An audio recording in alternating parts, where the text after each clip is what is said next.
das nossas entrevistas aqui com o candidato a vereador Elinho. Laranjeiras FM, eleições 2020. Eleições 2020. Seu voto passa por aqui. Seu voto passa por aqui. E nas eleições 2020, seu voto passa por aqui na Laranjeiras FM. Estamos recebendo aqui no estúdio da Laranjeiras FM Elinho. Conheça um pouco sobre Elinho. Elinho é candidato ao cargo de vereador em Manaus pela cidadania natural de Manaus. Hélio Augusto Lemos de Oliveira nasceu em 31 de outubro de 1977. Tem 43 anos de idade, casado, pai de uma criança diagnosticada com espectro autismo. Já foi suplente por 2 vezes para o cargo de vereador. E tenta mais uma vez entrar na casa, que é a Câmara Municipal de Manaus. Agora nós iremos conversar com ele, com o Elinho, com você, Elisângela Fernandes. Bom dia, Elinho, tudo bem? Bom dia, Elisângela. Vamos bater um papinho aí? Vamos sim, estou à disposição. Bom dia a todos da Rádio Laranjeiras. Muito bem, Elinho. Então vamos aí, através das minhas perguntas, o eleitor, internautas e seguidores aí vai conhecer um pouco mais sobre o candidato a vereador, né, Elinho. Elinho, a primeira pergunta era aquela que não quer calar. Por que você resolveu novamente se candidatar aí a uma vaga à Câmara Municipal de Manaus? Eu me candidatei várias vezes, por 2 vezes suplente de vereador, sempre com uma votação muito boa, perdendo em alguns detalhes. E eu acho que eu posso dizer, Elisângela, o desprestígio da política é grande e as pessoas querem renovar, né? Mas não é uma renovação somente pelo novo, uma renovação pelo preparo, pela disposição e pela vontade de fazer algo melhor, pela coletividade e pela cidade de Manaus. Muito bem. A sua bandeira é voltada para as crianças, né, as pessoas com deficiências especiais, o qual o senhor é pai de uma criança, certo? Então, conhece de perto a realidade da situação, o qual a gente veio falando aí da inclusão, ou a falta, né, da inclusão Sim. social. O que o senhor pretende fazer quanto a isso? De que forma o senhor pode ajudar? Esse é um problema que eu estou vivenciando, né? Eu sou pai do Hélio Neto, 4 anos e meio, no próximo dia 22 de fevereiro completará 5 anos de idade. Meu filho veio de um parto normal, tudo normal. E desde quando bem novo, recém-nascido, nós fomos identificando alguns atrasos no seu desenvolvimento. Ele começou a andar já praticamente assim, com 1 ano e 6 meses quase. E quando nós eu e a mãe, né, os avós também muito presentes, começamos a identificar alguns atrasos na coordenação motora, a maneira de ele se locomover, ele ainda não pula, e essas questões foram fisicamente. Como ele era uma criança muito grande, hoje ele calça 29,30, pesa 22 quilos, é um garoto já grande assim para a idade dele. Inclusive as roupas dele é de 6, 7 anos. Nós fomos vendo que ele não conseguia falar, tinha uma dificuldade na sua comunicação. Sim. E essa dificuldade nos deu mais atenção para esse caso, né? Então, como nós levamos em vários médicos para não fazer um laudo específico de um só médico, não que nós não acreditássemos que esse laudo não seria suficiente, ele foi diagnosticado como espectro autista. Sim. Então ele tem alguns movimentos repetitivos, ele tem uma dificuldade na fala, e eu tenho uma irmã que é fonoaudióloga, a Gabriele Lemos, que conseguiu também nos ajudar nesse sentido, mas ela não pode tratar, né? Quando Sim. é familiar, quando é um ente parente, um ente familiar, não pode fazer parte do tratamento. E o que mais me chamou a atenção foi que eu ainda tenho uma condição de pagar uma fonoaudióloga, um fonoaudiólogo, um psicólogo, e quem não tem? Nós sabemos que hoje gera em torno de R$130 a R$150 uma sessão do fonoaudiólogo. E aí acho não, a maioria da população, ela trabalha para comer, né? Para se sustentar, para pagar as contas de casa. E eu fiquei por esse lado pensando no que eu poderia fazer, no que eu poderia colocar como proposta, porque vivencio todos os dias essa dificuldade, tanto do autismo, do espectro autista no caso do meu filho, tanto da criança portadora de necessidades especiais. Criança hoje, adolescente amanhã e posteriormente adulto. Né? Sim. Então, o senhor, assim, como o senhor faria, né, para ajudar? O senhor tem um projeto específico? O senhor pensa em criar um centro ali para trazer aquelas mãezinhas que não têm... Porque a gente sabe que acesso mesmo não tem. A dificuldade é enorme até na locomoção dessas crianças para o local, o instituto, o qual poderia atendê-las. E também em termos de transporte, vamos dizer assim, o senhor teria uma ideia para ajudar as famílias? Sim, eu fiz uma visita, como é um caso que me despertou muito, no caso aí do meu filho, eu fiz uma visita na escola André Vidal. O gestor é um rapaz chamado Elivan Dantas, é meu amigo de turma do Colégio Dom Bosco. E eu levei meu filho também para eles fazerem uma análise, né? Agendei com ele, e fui bem recebido por uma equipe que tinha um fisioterapeuta, tinha um psicólogo, tinha um psicoterapeuta, tinha um neuropediatra não, tinha uma fono, e ele tinha uma equipe onde eles fizeram uma série de perguntas, né?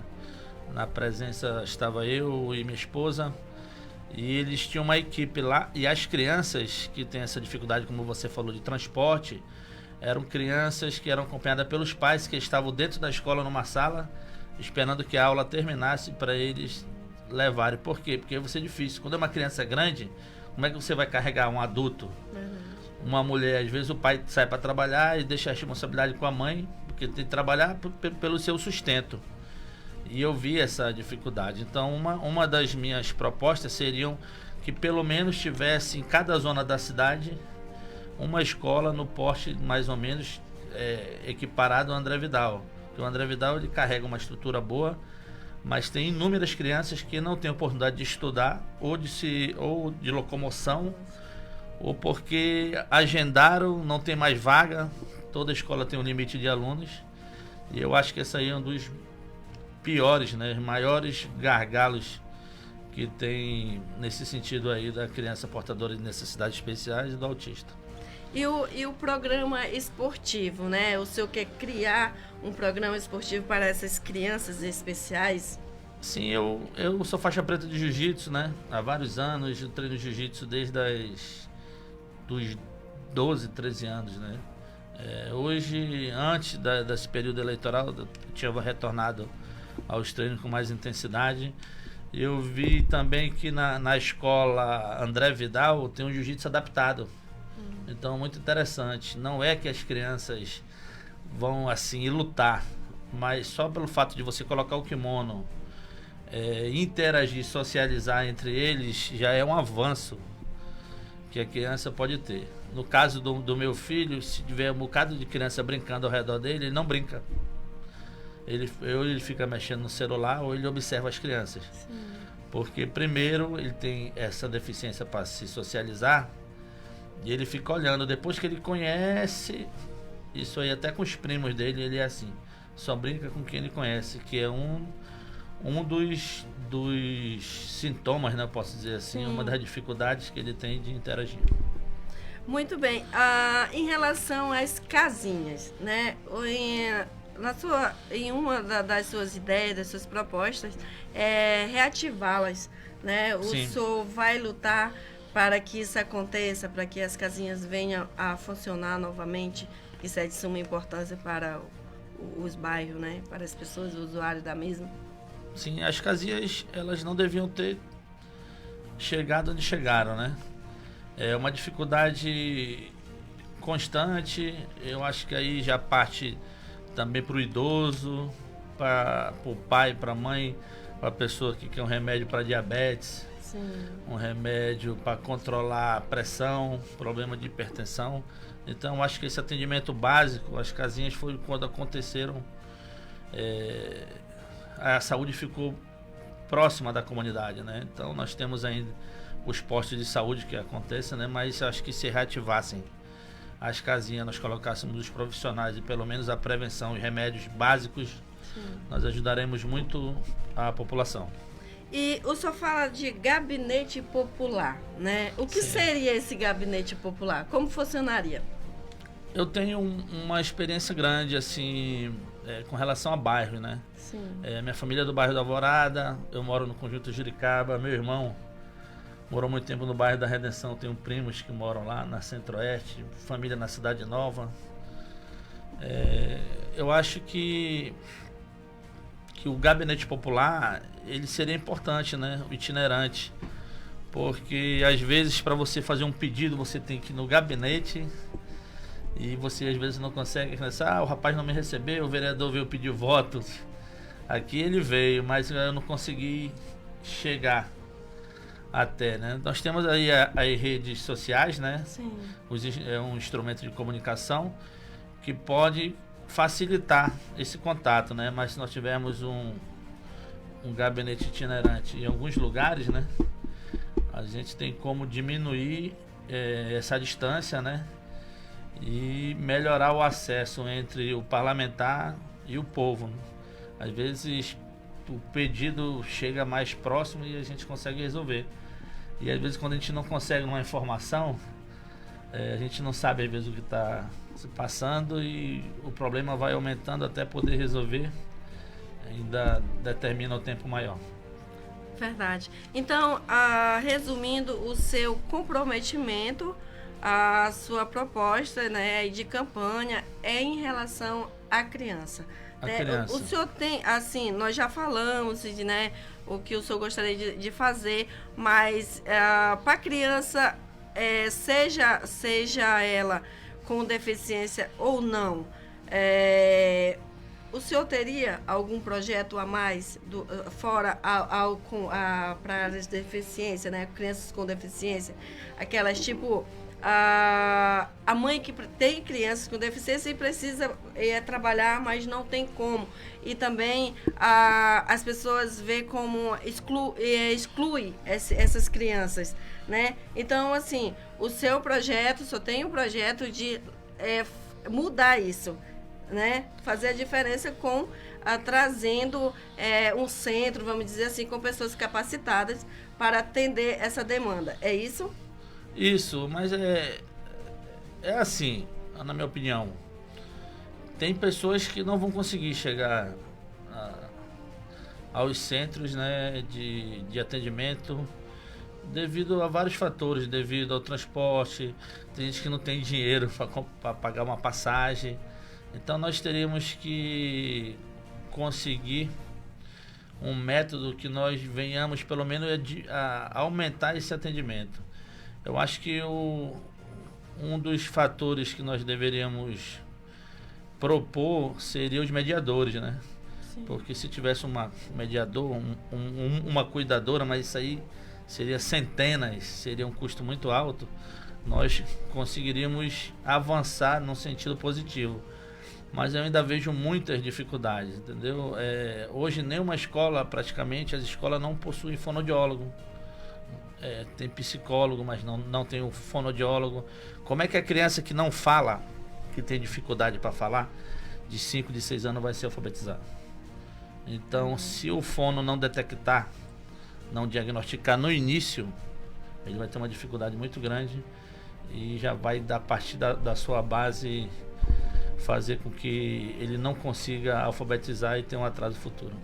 Então, na verdade, é uma equipe mesmo, né? É uma equipe, é complicado, não é? Não serve só 1, 2 ali profissional, é uma equipe mesmo e, enfim, realmente é uma bandeira. É difícil. Que você muita luta. Levanta, é muita luta, não é fácil, né? Então, deixa eu ver aqui, que horas são? Ed Rodrigues, são 11 horas e 16 minutos, né?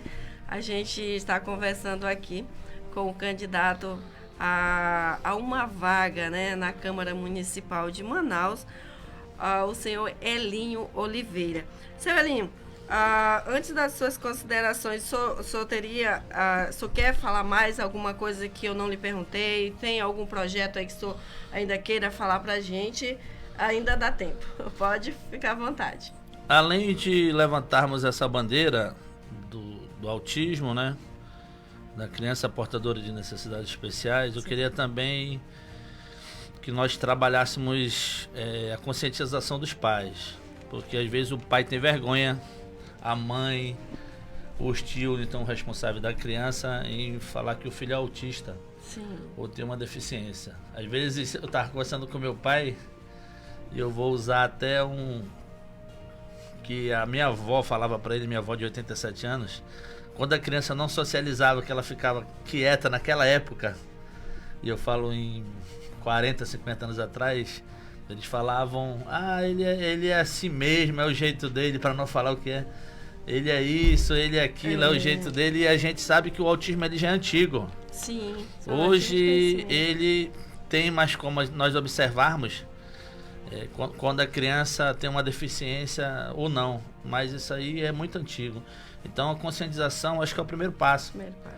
De você achar, não, meu filho precisa de ajuda, meu filho é autista, ele é deficiente, eu vou procurar fazer uma fisioterapia, quais são os níveis do autista, porque o autista ele desenvolve habilidade. Lionel Messi, o jogador argentino do Barcelona, é um dos melhores jogadores da história do futebol, e ele tem um grau de autismo, ele tem um autismo bem leve. Então às vezes desenvolve habilidade, mas tem algumas limitações em outros sentidos. E eu acho que a conscientização é o primeiro passo, nós fazermos campanha para conscientizarmos os pais, os responsáveis, os parentes, os amigos, falar, ali o garoto, a criança é autista, precisa de uma ajuda, precisa que nós venhamos procurar algum meio que os ajude para que ele venha desenvolver e começar a trabalhar nessa dificuldade. Muito bem. Então a última pergunta que eu vou falar para o senhor, perguntar aqui para o senhor, claro, por que o eleitor deve votar em Elinho Oliveira? Eu peço votos, né? Sou um homem de família, minha esposa, filho, sou preparado, sou graduado, sou pós-graduado em ciências contábeis, vim de uma família de educadores, tenho um grupo de amigos muito grande me ajudando, amigo de várias classes sociais, sou cristão, a vontade de vencer é muito grande, estou preparado para representar na Câmara Municipal de Manaus, conheço os desafios, levantei algumas propostas, estou levando uma causa muito importante, mas que não me impede que eu faça o trabalho básico do vereador, que é fiscalizar. Sim. Fiscalizar, estar próximo do prefeito, cobrar as ações, achar o que eu achar errado, irei expor em tribuna, irei conversar, porque tem coisas que a gente só não concorda, né? Às vezes nós ajudamos muito quando nós criticamos. E é uma das nossas propostas. Então, acho que chegou a hora, o momento é de Deus, né? Mas acho que chegou a hora, chegou a nossa vez. Foi a melhor campanha que eu já fiz, uma campanha empolgante, uma campanha de amigos e de família, onde nós conseguiremos a vitória, se Deus permitir, no próximo dia 15 de novembro. Muito bem. E agora o senhor pode fazer suas considerações finais, o senhor pode olhar para aquela câmera, conversar com o seu eleitor, com o seu amigo, com o seu familiar e concluir aí o nosso bate-papo de hoje. Sim. Obrigado a todos, obrigado a Laranjeiras FM.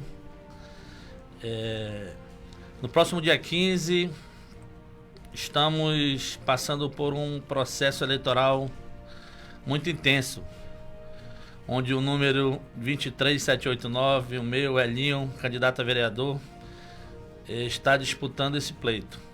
Então, pela causa, pelo autista, pelo espectro autista, pela pessoa portadora de necessidades especiais e por fiscalizar o melhor o executivo, as ações do prefeito futuramente, peço o seu voto. Sou graduado, pós-graduado, estou preparado para enfrentar esse desafio e quero contar com o seu apoio.